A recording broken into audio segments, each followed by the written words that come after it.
Olá, eu sou João Henrique Faria, falando de Belo Horizonte. Está aqui do meu lado na tela Nilson Rachizumi, lá de São Paulo, capital. Olá, Nilson. Olá, João Henrique. Olá você que está nos acompanhando aqui no AlcateaCast, direto pela Ligue TV. Sejam bem-vindos. Nosso programa da Alcateia Política, que hoje traz muita coisa boa. Primeiro, nós vamos ter uma conversa, eu, o Nilson e o Christian Jaus, que está lá em Santos, mas também está operando aqui, ó. Ele é que está fazendo essa coisa bonita e para o ar, esse programa nosso com discurso marketing político para todos os cantos do país. E nós vamos estar no quadro Eleições 2024, nós três, fazendo uma discussão muito interessante de um artigo do Rodrigo Mendes que trata de um livro que foi publicado recentemente, lançado em Brasília em dezembro passado, há um mês exatamente. E quem mais vai estar com a gente no programa de hoje, Nilson? Bom, hoje quem está conosco é de lá das Alagoas, vem lá o Victor Avner, que é jornalista com formação nas áreas de análise de dados, MBA de análise de dados pela USP e também na comunicação governamental e marketing político pelo IDP. Ele já foi deputado, já foi assessor parlamentar na Câmara de Alagoas e ele é sócio da Labox Comunicação Estratégica, uma agência que hoje está muito focada em entes públicos e já fez mais de 30 campanhas no estado de Alagoas. O Vitor vem aí representando o Nordeste, porque a Alcateia Política é de norte a sul. Aqui entra todo mundo que trabalha dentro da área e que tem coisas boas para expor para você, que acompanha a gente. Então, o nosso primeiro quadro vai ser Eleições 2024. Solta a vinheta aí. Eleições 2024. Já aqui na tela com a gente, o Christian Jaus, diretamente lá de Santos. Tudo bom, Christian? Tudo bem, olá, Nilson, olá, João, um prazer aqui estar com vocês e com todos os espectadores aqui, né, trazer um pouquinho de informação sobre esse mercado tão grande, né, das eleições 2024. Isso, e nós estamos aqui discutindo assuntos que são de interesse do marketing político para as eleições de 2024, né? E quem está com a gente já esteve lá na abertura e aqui continua participando dessa primeira discussão das eleições de 2024 é o Nilson Rachizumi, que está em São Paulo, capital. Olá, você que está nos acompanhando, um abraço aí para o Christian, um abraço para o João Henrique e para cada uma que está aqui na nossa audiência da AlcateaCast, que é distribuído pela Ligue TV. Bom, hoje, nesse quadro Eleições 2024, nós vamos estar discutindo um artigo que recentemente foi publicado pelo Rodrigo Mendes, que já foi entrevistado nosso aqui no AlcateaCast. O Rodrigo, que hoje tem base em Jundiaí, São Paulo, mas já esteve, ele é de Minas, atuou muito tempo aqui em Minas Gerais, ainda atua no país inteiro. O Rodrigo já esteve no Mato Grosso do Sul como secretário de Estado de Comunicação, já esteve na Paraíba como sócio de agência e trabalhando numa série de campanhas, e agora está baseado em São Paulo, em Jundiaí, e essa semana ele encaminhou um artigo que o título é o título é Novo Ecossistema da Comunicação Política, que é um capítulo do livro Biografia do Abismo. Esse livro ele foi escrito pelo Felipe Nunes e pelo Thomas Trauma. Está envolvido nessa história aí a Genial Quest, né, um instituto que vem se destacando muito nos últimos tempos, e a coisa começa com um pouquinho de história, né? Ou seja, o objetivo é discutir, tá certo? Nesse ecossistema da comunicação política, o objetivo é discutir como que tem evoluído o processo de comunicação no Brasil, tá certo? Principalmente para as eleições. Então, o Rodrigo Mendes começa dizendo, Nilson e Christian, que no Brasil até 89 predominava o rádio. Vem a eleição do Collor, né, com Lula, e com essa eleição, Collor versus Lula, a TV passa a ganhar um destaque muito grande. A gente lembra do Caçador de Marajás, na pré-campanha, o Collor teve um destaque muito grande na mídia nacional, principalmente na Globo, e com isso a disputa foi muito para o campo da TV. Depois de 89, né, que foi a eleição que marcou de forma definitiva a TV como o carro-chefe das campanhas do Brasil, a gente veio num crescendo e internacionalmente em 2008, na eleição à presidência dos Estados Unidos, né, a campanha do Barack Obama usou de uma forma muito especial e inovadora as redes sociais criando um divisor de águas na importância entre o uso das demais mídias convencionais e as mídias online, né? No Brasil vem em 2016, com as eleições a prefeito, isso cresce, e em 2018, com a eleição presidencial e na disputa do Bolsonaro com o Fernando Haddad, aí sim, o uso das redes sociais, em especial de redes mais privadas, como o WhatsApp e as outras redes também, tombou. Vamos lá, gente. O que vocês têm a dizer a respeito disso? O que mais aconteceu nesse período que faz com que a gente consiga entender essa evolução das mídias nas eleições do Brasil e do mundo? Está vendo a relação que tem política, campanha eleitoral, comunicação de massa e tecnologia, né? Eu, particularmente, sou um amante da tecnologia, tudo que eu posso, eu tenho tecnologia, né? Eu tenho não concluí 100% a minha formação, mas eu tenho um estudo de tecnologia, de engenharia de computação, então isso sempre fez parte da minha vida. Eu acho que tudo é tecnologia. Mas levando em consideração isso para os desafios das eleições e tudo mais, eu vejo que a tecnologia está ligada diretamente nesses resultados, né? E uma outra coisa que eu levo muito em consideração, né, não é porque a tecnologia está aí que ela vai fazer a campanha para a gente, né? Porque lidar com pessoas na rádio, na TV ou na internet é relação pessoal, né? Você tem que entender o consumidor, você tem que entender o consumidor, não, tem que entender, você precisa entender o eleitor, né? Então eu faço esse paralelo rapidinho aí que às vezes passa despercebido, né? Tecnologia todo dia vai mudar. Hoje é o Instagram, o TikTok, o YouTube, amanhã pode ser outro. Até há 2 eleições atrás, ninguém falava de TikTok. Hoje o TikTok está lá. Há 3 eleições atrás existia o Orkut nem existe hoje, né? Às vezes a gente fazendo uma análise rápida, nossa, mas ele demorou, não, foi muito rápido, né? É inconcebível para as pessoas hoje pensar que de repente um Instagram pode sair do ar, né? Eu não acredito nisso agora, mas tudo evolui, outras novidades podem acontecer, né? Nós já estamos aí na tecnologia, na era da realidade aumentada, né? Mas o gancho que eu pego disso tudo independente de toda essa evolução, o relacionamento com a pessoa ele é único, né? Eu levo em consideração que a tecnologia é só a ferramenta de chegar nessas pessoas. Bom, João, eu gosto muito da introdução que você fez e acho que vale a pena destacar também que nós tivemos ao longo dos últimos 10 anos toda uma movimentação global no sentido de vamos dizer assim, um fortalecimento dos movimentos mais conservadores mundo afora, né? Penso que na nossa eleição de 2018 nós fomos bastante influenciados pelo resultado de 2 episódios globais que eu gostaria de destacar. Um deles foi exatamente a vitória do Brexit, né? Que foi muito coordenada e muito pensada a partir do Steve Bannon, que acabou se tornando um grande parceiro do Donald Trump no que diz respeito ao seu processo eleitoral nos Estados Unidos, né? Levando em consideração toda a movimentação que ele fez, e que isso foi replicado ao longo do processo, principalmente pela candidatura de Jair Bolsonaro, né? Então, sobre esse aspecto, eu penso que a tecnologia, conforme o Christian acabou de colocar, ela validou e fortaleceu o processo de estruturação de todo o trabalho que foi feito pré-campanha do Bolsonaro, né? A exemplo também da questão histórica, né?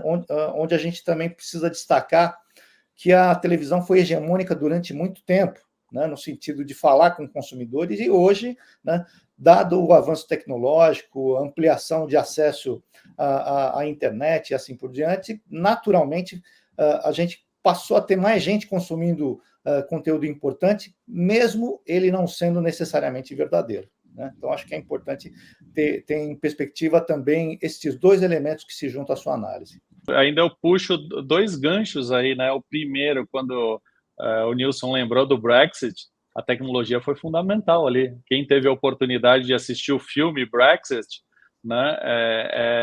E eu faço essa recomendação, quem não assistiu, assista, vai ver a aplicação da tecnologia no meio da comunicação. Tem alguns pontos ali que foram polêmicos, E até agora não me recordo se foi tirado do ar esse filme, mas se ele estiver no ar, vale a pena assistir, né? Todo esse impacto da tecnologia nas eleições.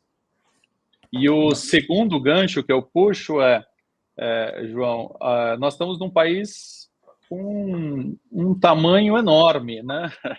Cabem muitos outros países dentro do nosso Brasil, né? Então, até tem a brincadeira, nós temos Brasis, né?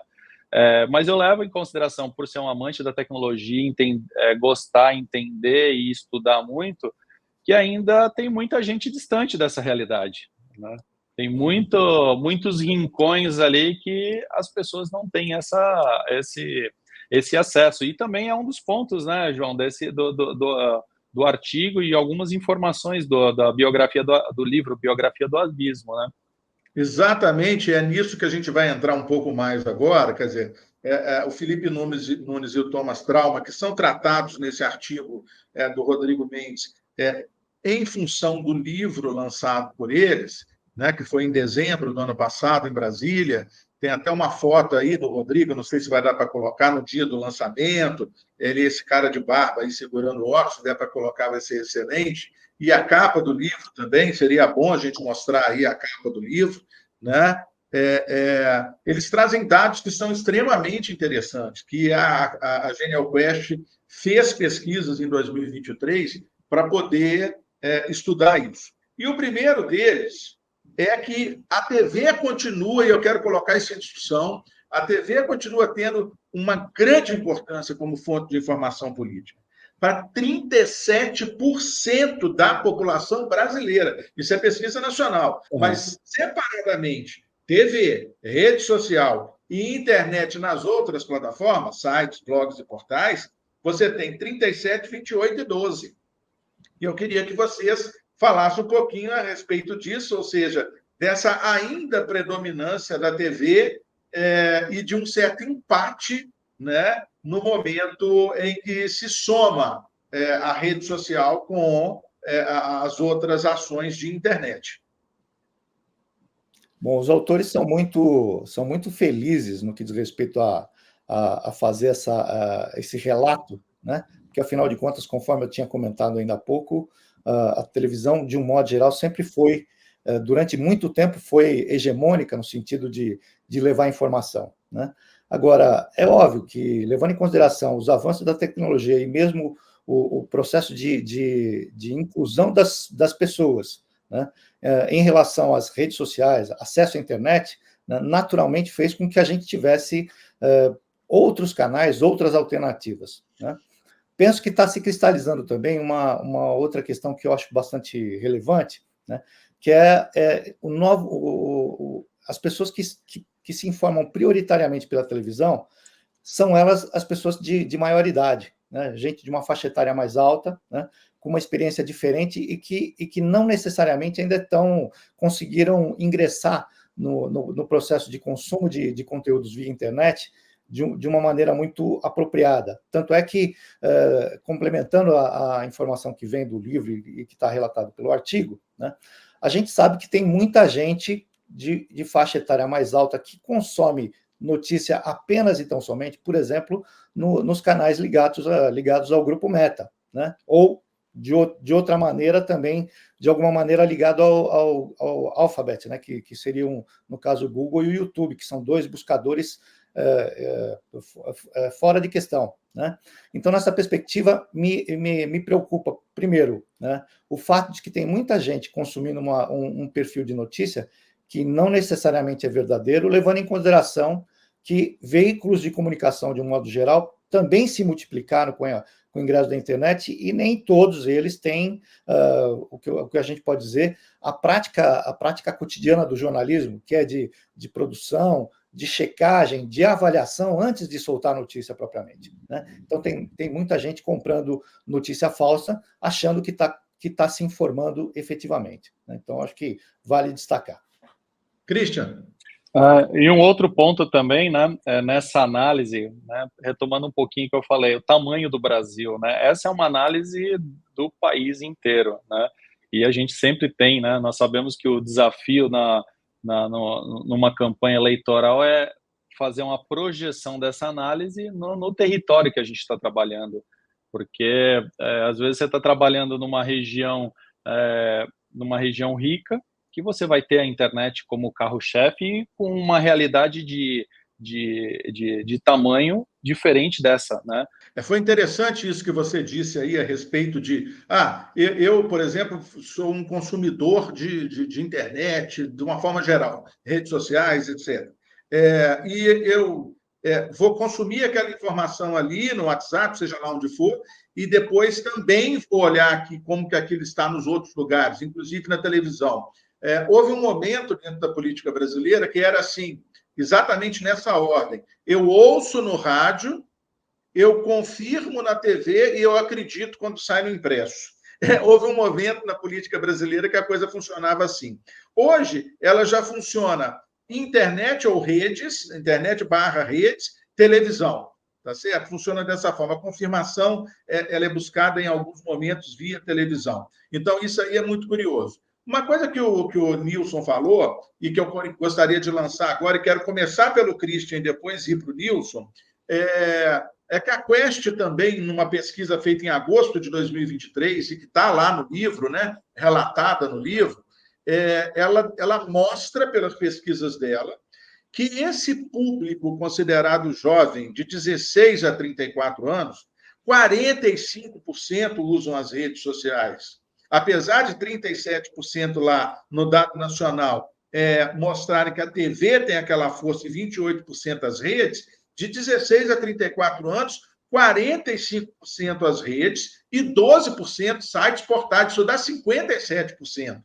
Já na outra ponta, o público acima de 60 anos, 59% se informam por meio da TV e 14% por todas as outras formas, que inclui rádio, jornal, impresso, etc. 15% ficando ali na coisa do online. Então, veja a diferença entre os públicos. Eu queria que primeiro o Christian comentasse a respeito disso. Essa diversidade de atenção entre jovens e pessoas mais velhas. Dentre algumas pesquisas menores que eu fiz em algumas eleições, em alguns trabalhos, o público mais idoso consome muita TV, mas consome muito informações via WhatsApp. E aí que vem um grande problema, né, no consumo de informação de WhatsApp. E pelo menos a TV a gente tem uma certa certeza que são informações verídicas, né?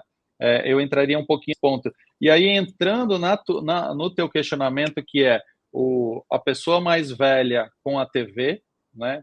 E a pessoa mais nova com essas redes sociais, com essas mídias e tudo mais, né? Hoje, a TV do jovem é o celular, né? Dificilmente ele vai estar assistindo uma TV, porque ele quer interagir.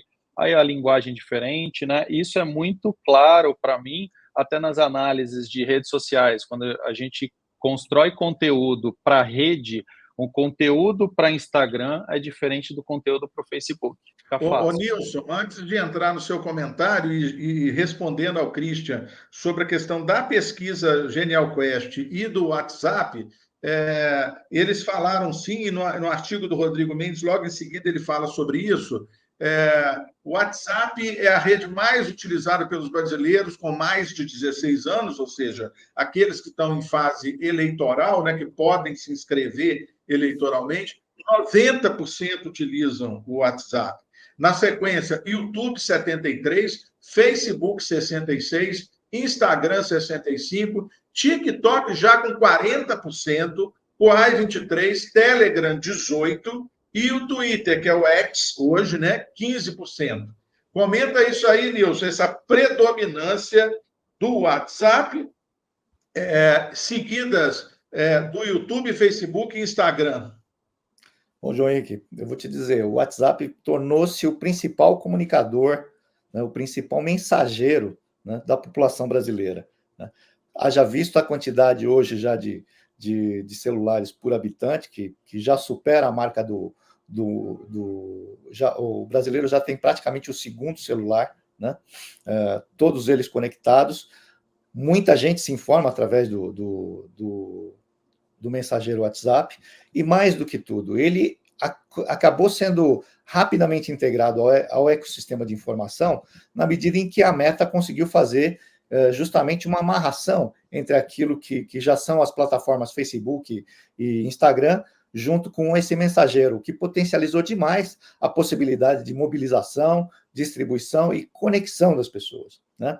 Não, muito interessante isso, Nilson. E tivemos no domingo passado, e está lá na nossa plataforma da Ligue TV, do Alcateia Cast, a entrevista com o Marcelo Natali, em que ele fala muito a respeito disso, né?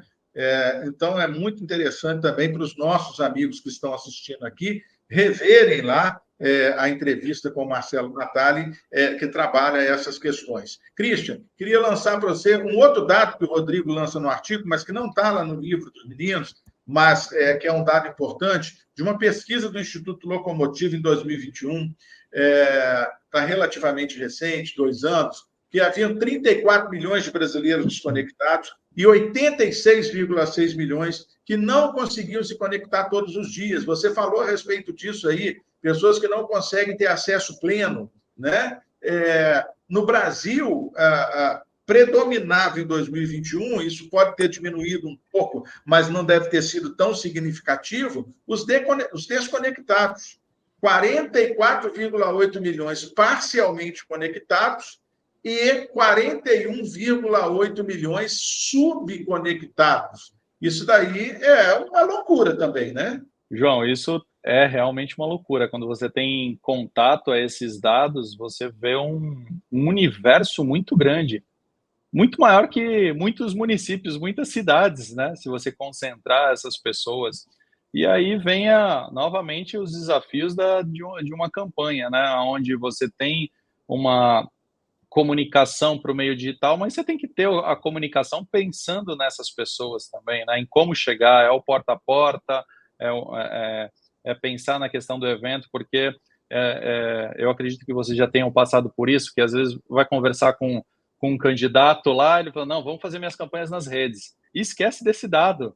Tem muita pessoa fora da internet, fora da tecnologia, né? E aí vem aquela informação que a gente acabou de conversar, né? A bolha. Nós temos que sair da bolha. É um exercício muito grande sair da bolha e construir uma estratégia, construir uma forma de se conectar a essas pessoas que estão fora da tecnologia. Voltando aqui à questão do livro Biografia do Abismo, né? Eu queria conversar com você, Christian Nilson, para a gente encerrar esse papo nosso aqui sobre eleições de 2024, porque tudo isso que a gente está falando tem reflexo nas eleições de 2024. Lá no livro Biografia do Abismo, né, os autores tratam da disseminação de fake news, que foi uma coisa que, em termos de Brasil, em 2018, explodiu, né, nas eleições de 2018.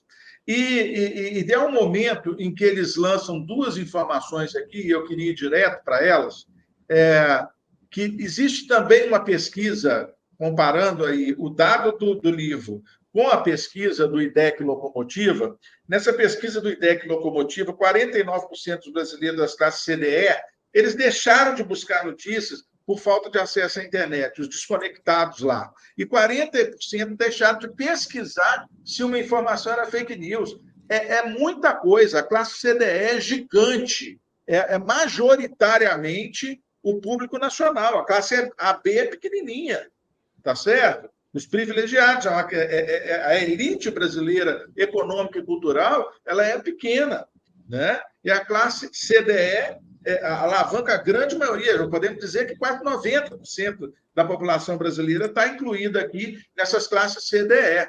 E essa pesquisa, ela revelou também, essa pesquisa lá do IDEC Locomotiva, né, que existe isso que o Christian acabou de falar, e o Nilson também já falou a respeito, um aprisionamento de internautas das classes CDE ao WhatsApp, né, no tal do zero rating, né?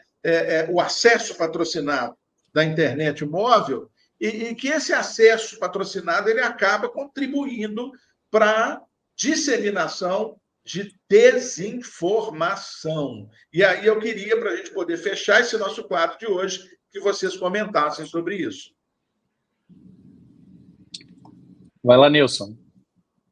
Bom, nesse caso específico, eu vejo muito claro, de verdade, um problema estrutural, né? Estrutural que está ligado desde a questão do processo educacional pelo qual o Brasil precisa se atualizar, reformular e melhorar acesso à educação por parte da sua população, independente de qual seja a classe social, né? E já ao longo dos últimos anos, desde que a internet passou a se popularizar, né, o esforço de governos municipais no sentido de incluir a população, independente de qual seja a renda, né, na internet a partir dos pontos de Wi-Fi gratuitos, né, o que pode, de alguma maneira, colaborar. Mas eu acho que o problema maior ainda está ligado, né, exatamente à falta de convicção e à falta de formação das pessoas no sentido de o que é que pode ser consumido, afinal de contas, porque hoje, né, usando aquela referência do eu vou ver no WhatsApp uma primeira vez, vou verificar na internet, né, se as redes sociais estão dizendo e se a televisão eventualmente confirmar, eu não estou mais preocupado se há um alinhamento total, né, porque mesmo os entes políticos e os partidos políticos também estão se apropriando de uma coisa que no varejo a gente chama de omnicanal, ou seja, está presente em todos os canais, contando uma verdade relativa, muitas vezes, né? Uma narrativa que não necessariamente é aquela que pode ser comprovada, e nessa circunstância, o consumidor que consegue acessar poucas vezes a internet, ele vai continuar sendo induzido a erro. Né? Christian. Nilson, complementando, eu vou um pouquinho além nessa análise da questão das fake news, né? Eu considero como sendo o grande câncer, né? Tanto da humanidade quanto da democracia, né? E ela tem que ser combatida e vigiada o tempo todo por todas as pessoas, porque, infelizmente, eu não vejo uma solução rápida. Por que eu não vejo? Qual é o meu ponto de vista em relação a isso? Porque ele vem do comportamento humano, né? Antes da fake news, né, não tem aquela frase, uma notícia ruim, ela corre muito rápido, ela é dita 10 vezes mais do que uma notícia boa, né? O sensacionalismo é dito 10 vezes mais do que uma notícia boa. Saiu uma notícia, pessoas perderam vidas, né? Uma notícia errada, um fake news falando que aquela pessoa tinha cometido aquilo lá, as pessoas lincharam, enfim. Eu amplio essa discussão e essa análise da fake news um pouquinho, de uma forma um pouquinho mais ampla, né? Porque é um problema de comportamento humano, né? E aí eu venho até aquela abordagem de narrativas, de era de pós-verdade, e no artigo é comentado da questão do viés da confirmação, né? O viés da confirmação os dados, é o que você fala, e você tira um halo aí do meio disso, né? Que é o que a pessoa vai absorver. E aí o que ela vai absorver, ou que ela vai divulgar, ou que ela vai fazer de fake news, na realidade, para ela não importa se é verdade ou é mentira, importa se é conveniente para ela. Obrigado, Christian. Obrigado, Nilson. Boa essa discussão nossa aqui no Eleições 2024, né? Que tratou desse artigo do Rodrigo, que mostra um capítulo específico do livro Biografia do Abismo, e que vale a pena todo mundo dar uma lidinha depois, não só no artigo, mas no livro, né, que tem muito mais lá, tem muita mais informação, muito mais dados. Então, nós encerramos aqui essa discussão pela Alcateia Política, no Alcateia Cast da Ligue TV. Estamos aqui nós na Ligue TV com mais um Alcateia Cast. Daqui a pouco, o que vem? Daqui a pouco vem Marqueteiro Não, com Vitor Avner. Um abraço e fica ligado aí, que é só entrar a vinheta e a gente volta. Solta a vinheta. Marqueteiro Não! Olá, Vitor, seja bem-vindo. Uma satisfação falar com você. Olá, tudo bem? Como vocês estão? Tranquilo? Graças Tranquilos, Vitor. Então, hoje aqui é um papo Minas, São Paulo e Alagoas. Papo bom esse, viu? Nós estamos aí cruzando o país. Satisfação em tê-lo aqui no Alcateia Cast.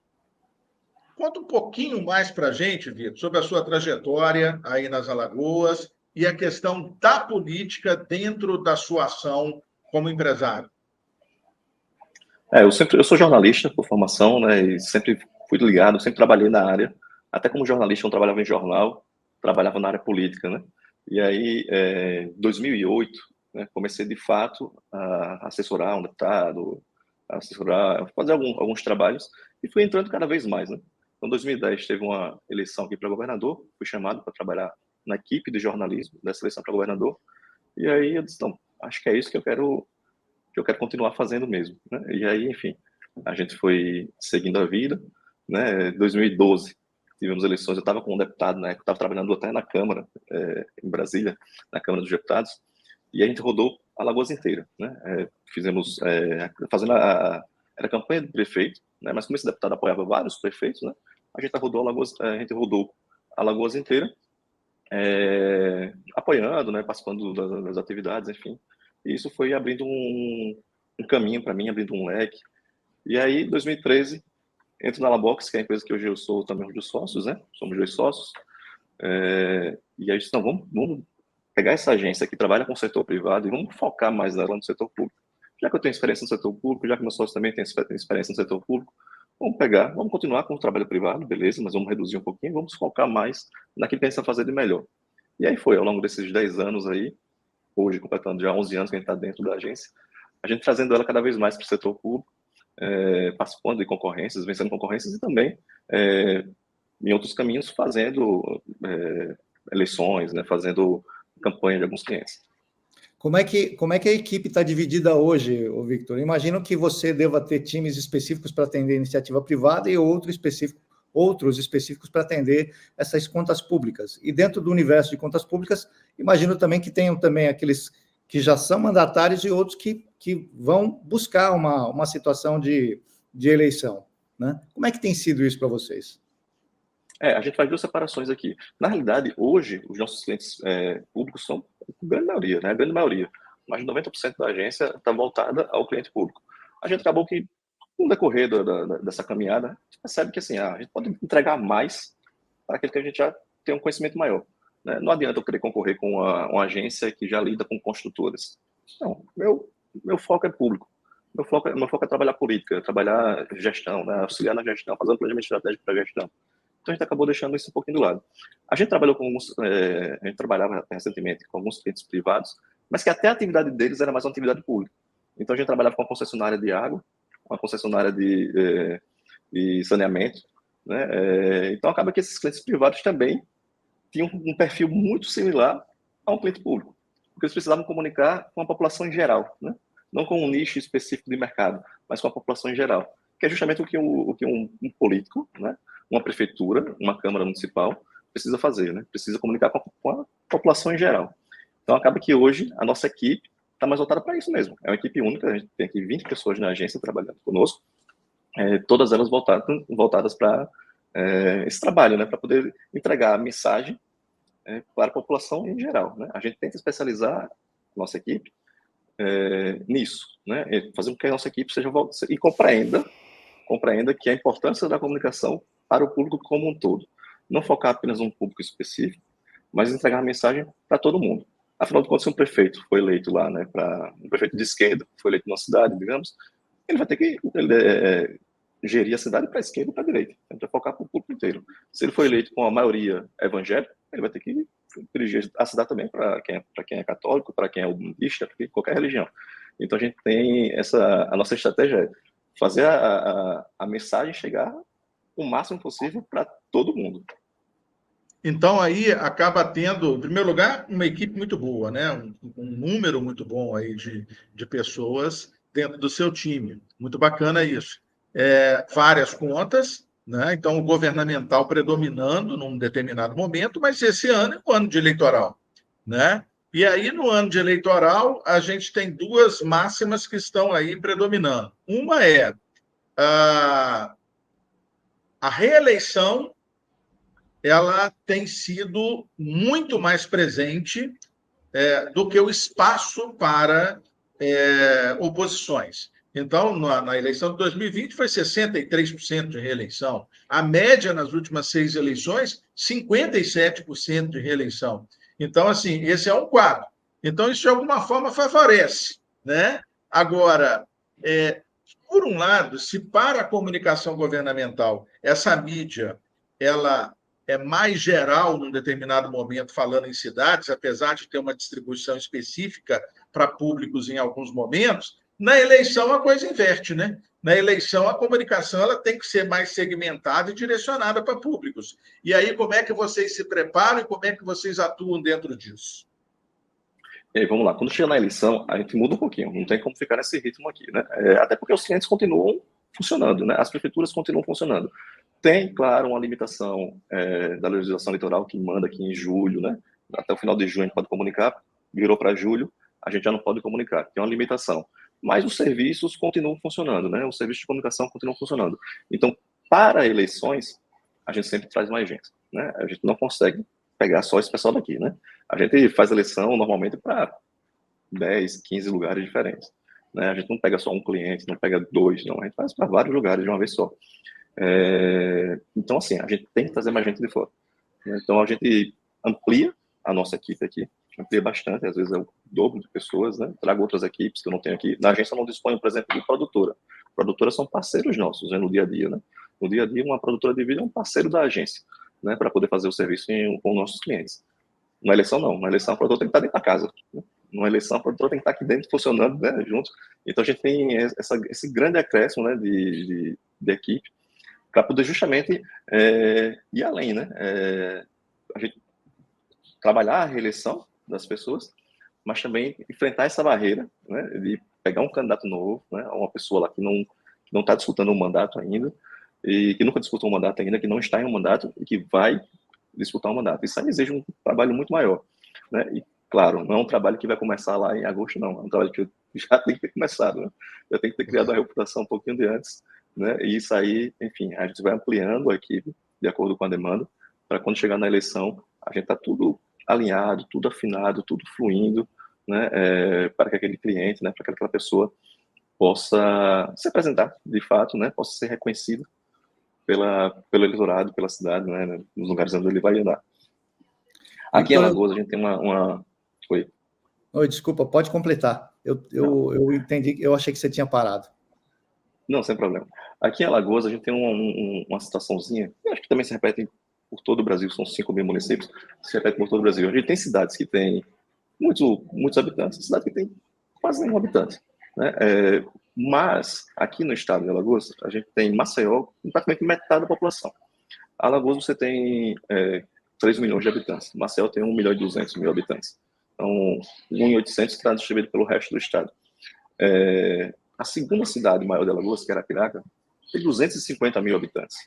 Então já é uma diferença assim muito grande, né? De 1.200.000 para 250.000. E o resto vai, né? 70.000, 60, 50, 25. Então, assim, cada cidade realmente se torna uma realidade bem diferente. Eu posso pegar aqui, como eu disse, né? Maceió com 1.200.000 habitantes, a gente vai ter uma variedade enorme de pensamentos, mas posso pegar uma Jequiá da Praia, que é um cliente nosso, por exemplo, que tem 10.000 habitantes. Né? Então, eu direcionar uma comunicação para 10.000 habitantes tem que ser muito mais específica, né? Tem que chegar bem certinho naquela pessoa lá, porque, enfim, em Alagoas, em Maceió, enquanto eu posso soltar uma bola de canhão para atingir um monte de pessoas, em Jequiá não dá. Em Jequiá eu vou ter que ir lá de um por um, né? Até às vezes traçar uma rota na cidade, nessa rua vamos comunicar tal coisa, naquele bairro vamos comunicar tal outra coisa, naquele povoado tal outra coisa, para poder a comunicação chegar de fato, né, para os interessados. Muito bem. Eu, de toda maneira, gostaria de voltar na pergunta que eu ensaiei fazer aqui, né? Logo que eu te interrompi, e a questão básica é a seguinte, né? Considerando que vocês têm um histórico de muitas campanhas, um estado que em termos de dimensões nem é tão muito grande, mas vocês têm aparentemente predominância, parece que não dá para escolher muito qual é o lado do cliente, né? Se ele é mais para um lado do que para o outro, se ele é mais ou menos religioso, como é que fica isso? Estou te perguntando principalmente porque recentemente nós falamos com um outro estrategista importante, né, o Paulo Loyola, que fala com todas as letras, que ele, por exemplo, escolheu um determinado segmento e abraça esse segmento, vai até o final, né? Como é que é isso para vocês? Olha, eu acho que nem o político em si tem escolhido esse segmento. Nem o político em si escolhe o segmento, né? Acho que é muito da realidade do momento, do que está acontecendo no momento. Exemplo, né? Na eleição passada, nós trabalhamos com alguns deputados federais, conseguimos eleger 3 deputados federais, né? Alagoas tem 9 deputados. né? Se a gente for segmentar, não, vou trabalhar só com tal vertente, ou com vertente Y, vertente X, fica muito difícil. É muito difícil você realizar esse trabalho. Então, assim, a gente vai, claro, trabalhar com quem a gente confia, né? E confia no mais amplo sentido da palavra. Confia que vai ser um bom representante, confia que vai ser um bom cliente no futuro, confia que vai ser uma pessoa que vai trazer algumas coisas positivas para Alagoas, e a gente vai escolher trabalhar com essa pessoa, né? É isso que a gente tem feito, pelo menos. Mas tentar segmentar é muito difícil para a gente, porque o próprio cliente não segmenta, né? O próprio cliente não segmenta. Tem um jornalista aqui de Alagoas muito famoso, né? Ele tem, famoso aqui localmente, ele tem muitos anos de experiência, e no ano passado ele fez algumas publicações, ele tem um blog, né? Um dos sites aqui, o Ricardo Mota, o nome dele. E aí ele fez uma matéria, um post dele, uma publicação, que era falando justamente isso, né? Sobre a divisão, né? De Bolsonaro e Lula, por exemplo, né? Na eleição de 2022, a divisão de Bolsonaro e Lula, e como as pessoas que estavam divididas entre Bolsonaro e Lula, às vezes o cara que estava com o Bolsonaro parecia muito mais se alguém que estava com o Lula, e o cara que estava com o Lula parecia ser muito mais alguém que estava com o Bolsonaro. Então, nem os próprios clientes conseguem fazer essa segmentação, né? É muito da situação. A Alagoas tem duas divisões hoje, muito claras, né? Políticas. Renan Calheiros de um lado, Arthur Lira de outro. E aí, tudo vai fluir em relação a isso, né? Os clientes, os nossos clientes, os candidatos vão seguir esses caminhos, assim. Eles vão pensar, né? O que é que o Arthur Lira vai me proporcionar?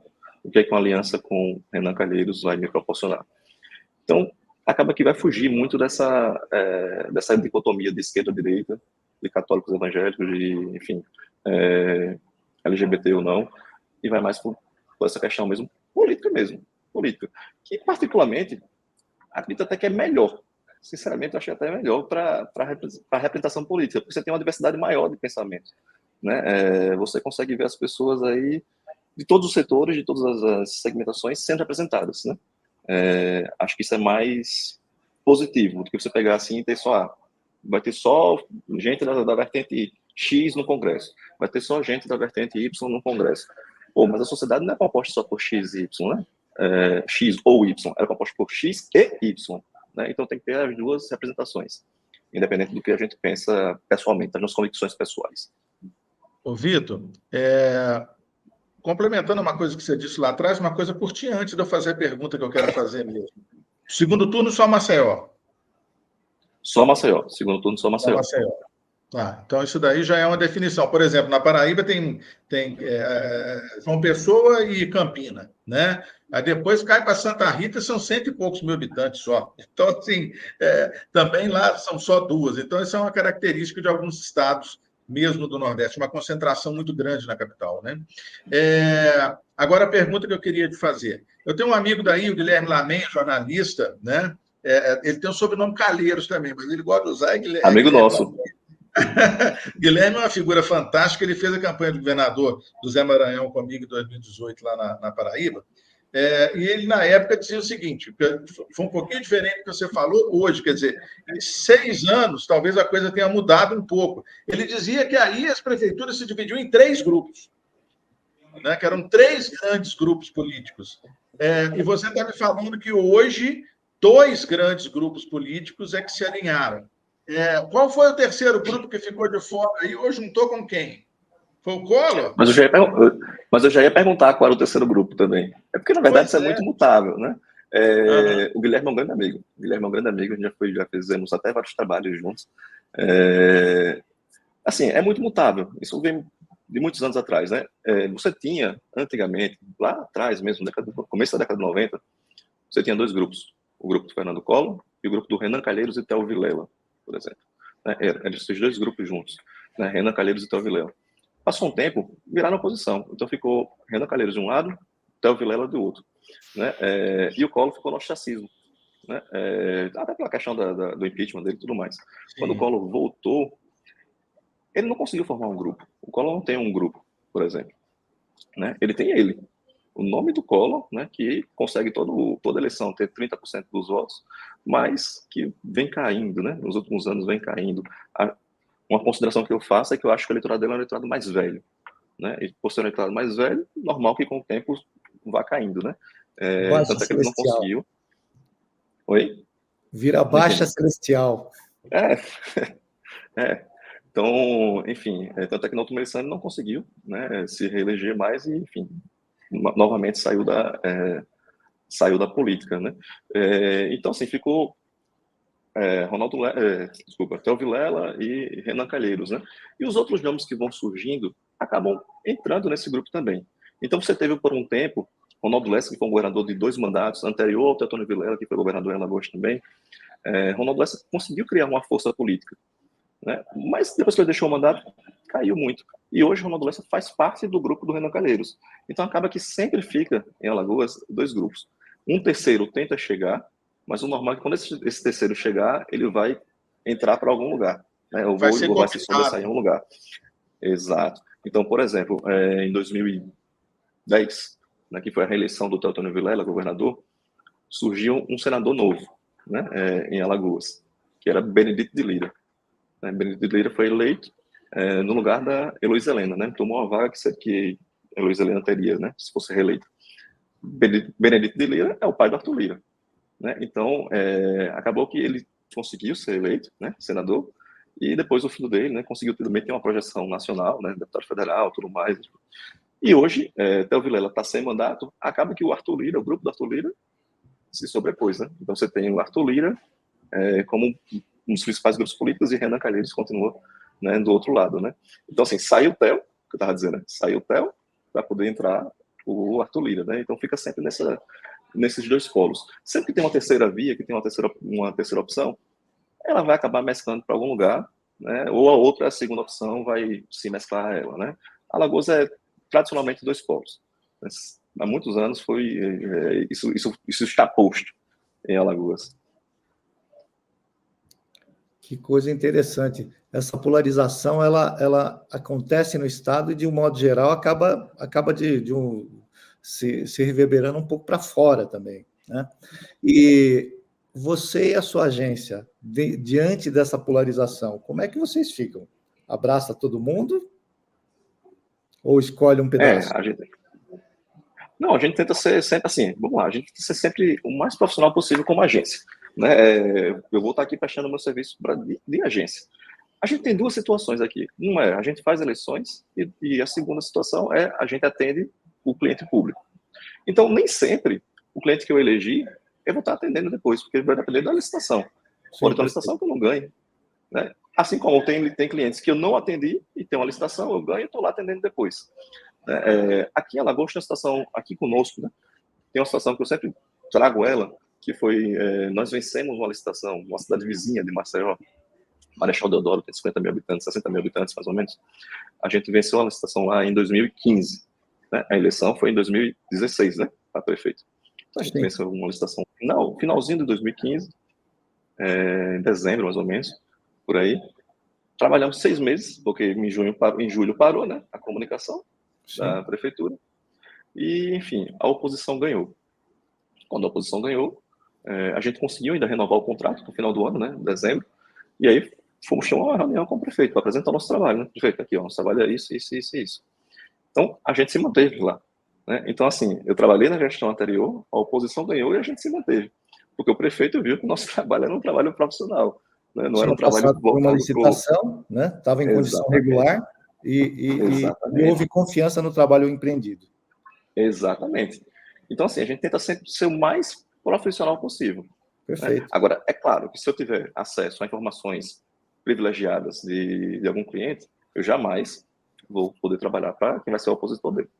Aí não dá, né? Aí a gente tem que ter essa limitação. Por mais que seja interessante, né, trabalhar com aquele cliente lá, mas se eu teve acesso a informação privilegiada, uma coisa que pode prejudicar aquele cliente, aí não dá. Aí a gente tem que realmente abrir mão, né, do cliente para pelo menos manter manter a ética mesmo, a ética profissional, né? Manter a coisa funcionando de forma plena, de forma correta, de forma segura para todo mundo.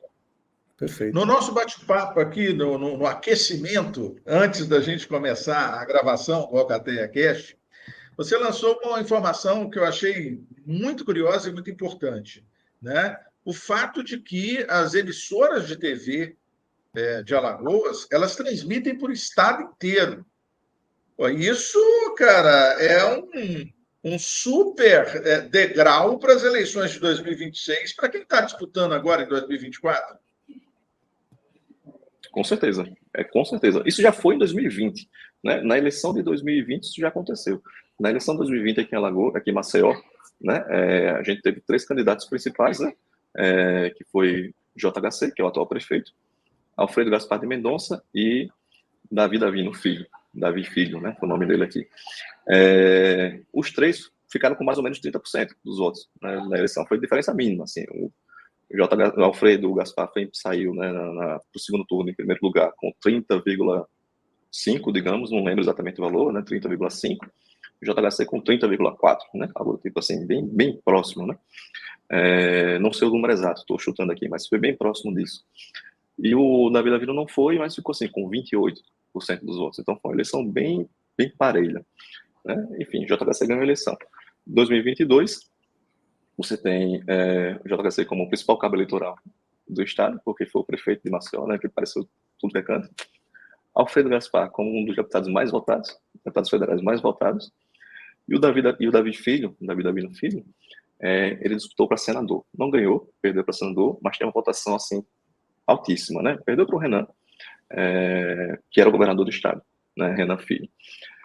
Mas tem uma votação altíssima que, assim, muita gente, inclusive, esperava, né, que ele conseguisse até superar o Renan, né? Mas, claro, não deu, mas, assim, não teve um nome muito forte. Então, isso é uma situação que vai acontecer agora novamente, né? A gente tem uma eleição agora, este ano, para prefeito de Maceió, e como o estado todo vai ficar vendo a TV de Maceió, vai ficar vendo a geração de Maceió, é muito fácil que aqueles que conseguirem, né, se sobressair, né, que conseguirem aparecer melhor nessa eleição, nessa campanha, vão ter sim um recall muito bom para ser trabalhado daqui a 2 anos, em 2026. Isso é o que acontece sempre agora. A gente começou a se trabalhar a TV com mais qualidade.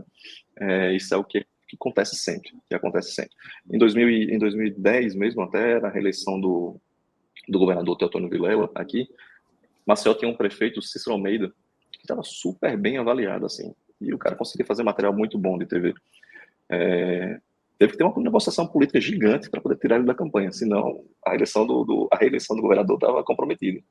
E, assim, conseguiram tirar ele da campanha, né? Fizeram um acordo para ele não participar, para ele não sair da prefeitura e ser candidato a governador, que foi o que garantiu a eleição do governador, a reeleição do governador. Porque senão a força da TV de Maceió, das propagandas de Maceió passando direto, tudo, conseguiria atrapalhar esse intento dele, né? Conseguiria atrapalhar essa eleição dele. Tá aí, então, né, Nilson, mais um diferencial das eleições nas Alagoas, né?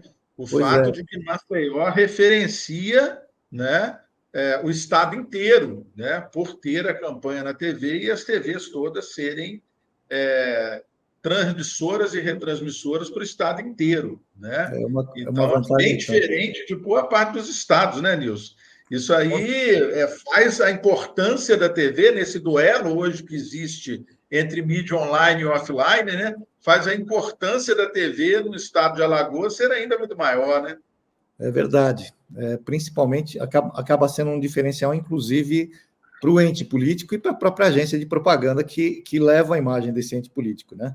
Aliás, é uma das coisas que eu imaginei que pudesse acontecer, levando principalmente em consideração um testemunho que o Vitor colocou ainda há pouco, né? De 9 representantes na Câmara Federal, 3 foram eleitos pela agência dele, né? É isso? Isso, Bastante. A gente... Pode contar. Não, assim, exatamente. Não, é isso mesmo, né? A gente, acho, na eleição passada, a gente trabalhou também com alguns deputados estaduais, tudo mais, enfim. Mas esses 3, né, de 9, a gente conseguiu trabalhar em 3 campanhas e que 3, né, entraram lá, né? E assim, vai muito. Deixa eu voltar um pouquinho, eu queria só voltar um pouquinho, nessa questão da TV em Maceió. Porque a gente está falando de campanha, mas também tem o dia a dia, né? O dia a dia da TV está aqui hoje. O cara que está em Arapiraca, o cara que é a segunda maior cidade, como eu falei, 250 mil habitantes, o cara que está em Arapiraca está vendo a propaganda de Maceió, né? Ele não está vendo a propaganda da prefeitura de Arapiraca na TV, ele está vendo a propaganda de Maceió. Então, durante 4 anos, a gestão de Maceió consegue ficar botando por todo o estado os feitos dele, né? A gestão de Maceió consegue colocar, espalhar em todo o estado de Alagoas os feitos durante 4 anos, porque só chega material de Maceió nas TVs, né? Então, assim, a TV tem essa importância gigantesca, e só que acaba levantando também a importância das redes sociais. Por causa dessa importância gigantesca da TV, levantaram também a importância das redes sociais. Por quê? Porque para esse cara que está lá no interior começar a ser percebido, ele vai ter que investir mais nos meios locais, né? E os meios locais vão ser rádio, a comunicação tradicional, assim, né, outdoor, alguma coisa, né, enfim, e as redes sociais, né? E a melhor forma de chegar em vídeo vai ser via redes sociais. E eu estou puxando esse gancho justamente para poder falar desses 3, né? Esses 3 que foram trabalhados, a gente fez um grande trabalho de redes sociais, né? A gente tem que fazer um grande trabalho de posts patrocinados, né, para poder mostrar lá para o cara. E vamos lá, um deles que foi, que eu falei, né, o Alfredo Gaspar, tudo bem, ele tinha um recall grande da eleição de Maceió. Os outros dois não tinham esse recall de Maceió, né? Os outros dois não tinham essa participação na eleição de Maceió. Então a gente tem que fazer um trabalho grande de rede social para poder levar a mensagem daquele cara vou levar lá para Arapiraca, para Delmiro Gouveia, que está no sertão, para Piranha, que está no sertão, para Palmeira dos Índios, que está no Agreste, para União dos Palmares, que está na Zona da Mata. Então toda essa comunicação foi via redes sociais. Então é importantíssimo, nesse quesito, ter esse trabalho também. Claro, teve a comunicação tradicional, né, de caminhadas, panfletos, enfim, toda a parte de campanha. Mas ter esse direcionamento, a gente conseguir direcionar a mensagem, separar, o que é que o deputado vai oferecer para a Zona da Mata? Vai oferecer tal coisa. Então vamos fazer um vídeo sobre isso, vamos direcionar esse material para aquela região da Zona da Mata, para aqueles municípios, para poder a gente conseguir apresentar ele para aquela galera, para aquelas pessoas. Então isso, assim, foi algo muito importante também. Muito bem. Bacana, Vitor. Fala, João, pode Deus, falar. Bom esse papo, hein? Muito bom esse papo. Da realidade de Alagoas, da realidade de Maceió, de uma forma específica, entender um pouco mais o funcionamento das coisas dentro do Estado, né? Os grupos políticos, né? Grupos políticos hoje que têm muita importância em termos de Brasil, né? Opa.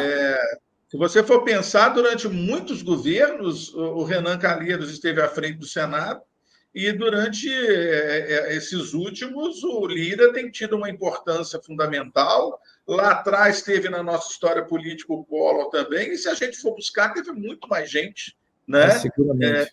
Teotônio Vilela, etc., com essas importâncias todas dentro do Estado e dentro do país, né? Então, Vitor, obrigado demais por esse papo que você teve aqui com a gente, né, Nilson?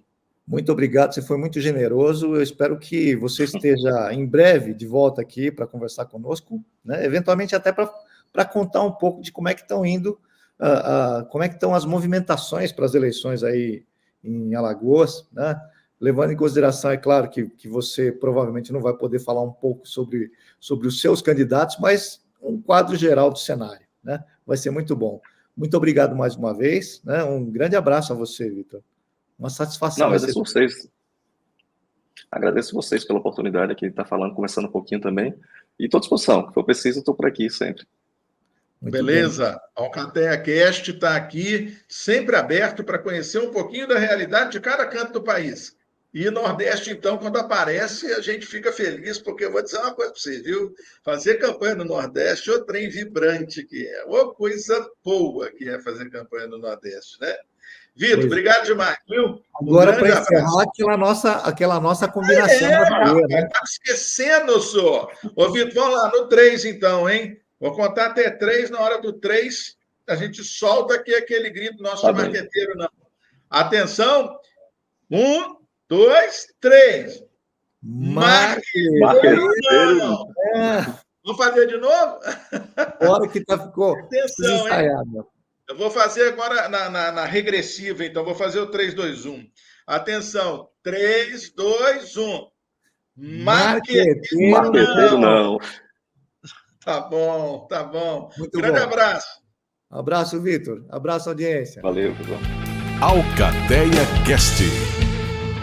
E aqui a gente termina mais um Alcateia Cast pela Ligue TV, um programa da Alcateia Política. Tivemos hoje o quadro Eleições 2024 comigo, aqui de Minas, o Nilson Rachizumi, de São Paulo, capital, e o Christian Jauch, lá em Santos, também em São Paulo. O que mais que a gente teve hoje, Nilson? A gente também recebeu o Victor Avner, um estrategista de Alagoas, falando diretamente de Maceió. Muito obrigado pela sua audiência, um abraço a vocês e a gente espera vocês aqui no próximo Alcateia Cast, distribuído pela Ligue TV. Um abraço.